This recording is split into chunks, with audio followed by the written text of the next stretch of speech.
Hi guys, in this video I'm going to show how you can test drive the Linux operating system on your own Windows laptop or PC. It's all pretty easy to do, and all we need is a little USB stick with the Linux operating system already installed on this. So as you can see, we're booted into Windows. So the first thing to do is just to put in this Linux USB stick and restart the computer. Turn off, restart, okay.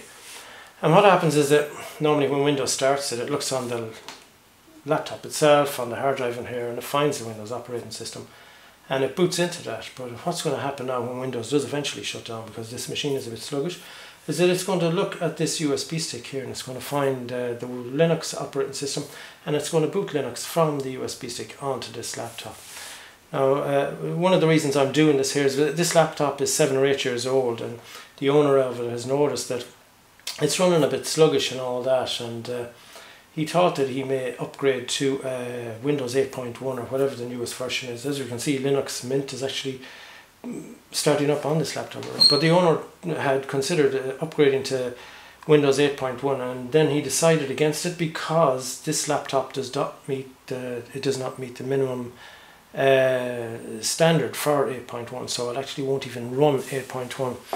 But a lot of people would throw away this laptop and buy a new one, but there's really no need for that at all. Like, you know, you can actually test drive the Linux operating system and see how this will work on your old hardware like this, and this is a very simple and safe way to do it. Linux will start up and it will not interfere with the Windows operating system, or I will not delete any of my files or folders that I've created in Windows on this, or already. So depending on how powerful your laptop or indeed your Mac or your desktop is, it will take anything from 60 seconds to maybe 2 minutes to load up the Linux desktop. And here we are with the Linux desktop. And as you can see, it's very similar to the Windows desktop. It's got your wallpaper, it's got your home folder, it's got, instead of my computer, just computer and all that. And it's got all of your other icons, the normal icons we'd have along the bottom right hand side here, the time, the battery, the Wi-Fi signal, Bluetooth, and instead of the start menu it just has a menu here like that. And we can go to the menu. If you've used Windows, this is all going to look very familiar to you. There's options to shut down, suspend, log off. There are options for changing the control panel, they call it control center here, for changing, configuring various settings on the computer. You can see Firefox in the top there. There's software, different software you can install onto your computer. It's got the accessories thing, all the different system tools that you may need to maintain your laptop and all that. Graphics programs here, the GIMP image editor, which is very similar and just as powerful as Photoshop. It's got all your internet related tools, Thunderbird Mail if you still use offline mail, that is, the Firefox web browser. A lot of the programs and applications that we use on Windows are also available for many of them, most of them in fact are available for the Linux operating system as well.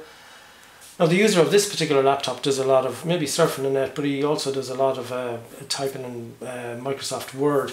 And Microsoft Word is not available for Linux, but they have got this Office suite here, which includes LibreOffice Writer, Impress, which is sort of a PowerPoint clone, and it works very well, and it opens PowerPoint files as well.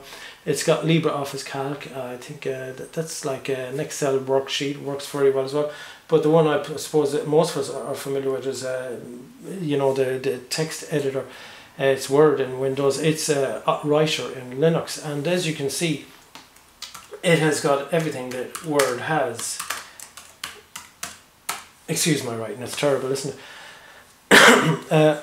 You can type it, you can bold your fonts, different fonts. It's got the ability to output to PDF or print it. It's change of font color. It has got everything that Word has. There is nothing that Word has that LibreOffice Writer doesn't have. In fact, it will even open your Word documents. Close it out, saving. It's got, as I said, the Firefox browser. There it is down there. It will run a tiny little bit slower because it's running off the USB stick here. If you were to install it on the laptop itself, it will be that little bit nippier, and all that. And there's the Firefox web browser. We're all familiar with that, doing search. it has picked up my wireless network just like that, and it is configured. A wireless network works without, you know, any interference from me whatsoever. That's the Firefox web browser. There's one or two other things here I just want to show you. It's got this thing here called the software manager. As I said, a little bit slower because it's running off the USB stick. It'll be much quicker when it's running off the hard drive. So the software manager is literally, it manages all the software, not just on your computer, but all the software that's available for Linux. And there's servers out throughout the globe there, and they're packed full of Linux software. We can see here there's over 45,000 packages are currently available. There is nothing that you can do on Windows that cannot be done on Linux, and it's divided into different categories here, you know, so you can do a search here for different software. You find a bit of software that you like, it will go out on the internet, and depending on the speed of your internet connection, it will suck it down and install it onto your own machine. It's very simple, and the really nice thing about Linux is that absolutely everything here is free. That's another reason why people should install Linux on as their main operating system, because it's absolutely free. All the software for it is absolutely free. You need never have to pay a penny. A lot of people might think that you know, Linux is for geeks, it's complicated, but you know, this is a very short video, and I hope that you can see that it's not complicated at all. It's very, very much like Windows. It's not interfering with my Windows files or folders because it is running from the USB stick. There is an option here to install Linux here. If I double click on that, there's about, I think it's a 5 or a 6 step process, and it will install Linux on my on the laptop itself as the main operating system. It's very, very simple. It will ask you for your username, your locality, you know, it's very simple. It's idiot proof really, and when we're finished all of that, you can just select the menu and shut down. At last, shut down. I'm going to choose to shut down it. The Linux operating system will stop running from the USB stick, and I will boot this laptop back into Windows just to show you that it has not affected my Windows installation at all. Come on, Linux, shut down, and it will shut down there, will it? And there it shuts down. Now I'm just going to remove this USB stick, hit the power button there, it'll boot back into Windows. This USB stick has a copy of Linux on it. It's very, very simple to make. I haven't covered it in this video because of the time that I'm allowed. But I will leave a few links in the comments down below where you can go and make one of these yourself. It's very simple. It's free. It's definitely worth it, especially if you've got an older laptop or an older desktop. It's definitely worth your while checking this out. As you can see, the laptop is going to boot back into Windows. All of my files and folders are still there. Nothing has been harmed. I am now, you know, I can now decide whether I want to install Linux onto the laptop itself or not. I hope this video has been of some help to you.